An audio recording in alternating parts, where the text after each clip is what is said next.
அனைவருக்கும் வணக்கம். இப்போ இதில் இன்டீஜர்ஸோட அடிஷன் லைக் டேர்ம்ஸை வச்சு எப்படி ஈஸியாக நம்ம போடுறது, எப்படி புரிய வைக்கிறது அப்படின்றதுக்கு ரெண்டு சம் எடுத்துட்டு இருக்கேன்.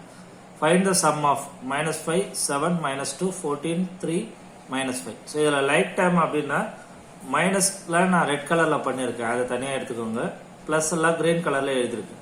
ஸோ அப்போ முதல்ல செக்ரிகேட் பண்ணிக்கோங்க. இதில் -5, -2, -5 மைனஸ் டேர்ம், பிளஸ்ல இருக்கிறது 7, 14, 3 தனித்தனியா செக்ரிகேட் பண்ணியாச்சா. இப்போ மைனஸ்லாம் ஒன்னா ஆட் பண்ணிக்கோங்க, பிளஸ் எல்லாம் ஒன்னா ஆட் பண்ணிக்கோங்க. இப்போ -5, -5, -2, -5 வந்து -12, 7, 14, 3 வந்து 24. ஸோ அப்போ கடைசியா பெரிய நம்பர்ல இருந்து சின்ன நம்பரை கழிச்சிடணும். கழிச்சிட்டு பெரிய நம்பரோட சைன் பண்ணணும். இல்ல பெரிய நம்பர் வந்து 24, 24ல 12 போச்சுன்னா 12, பெரிய நம்பரோட சைன் பிளஸ், அப்போ +12. ஸோ செகண்ட் சம் பார்க்கலாம். Find the sum of -12, +12, -7, +12, -5, 16, -2. இதில் அதே மாதிரி மைனஸ்ல ஃபர்ஸ்ட் ஒன்னா எழுதிக்கோங்க. -12, -7, -5, -2. அப்புறம் பிளஸ் எல்லாம் பார்த்தா 12, 12, 16. ஸோ இப்போ மைனஸ்லாம் ஆட் பண்ணிக்கோங்க. லைக் டைம் எல்லாத்தையும் ஆட் பண்ணிக்கணும், அதுதான்.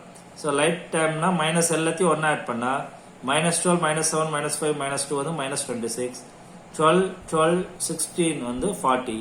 இப்ப பெரிய நம்பர்ல இருந்து சின்ன நம்பர் ரெண்டு ஆப்போசிட்னா பெரிய நம்பர்ல இருந்து சின்ன நம்பரை கழிச்சிடணும். 40 - 26, 14, பெரிய நம்பரோட சைன் 14.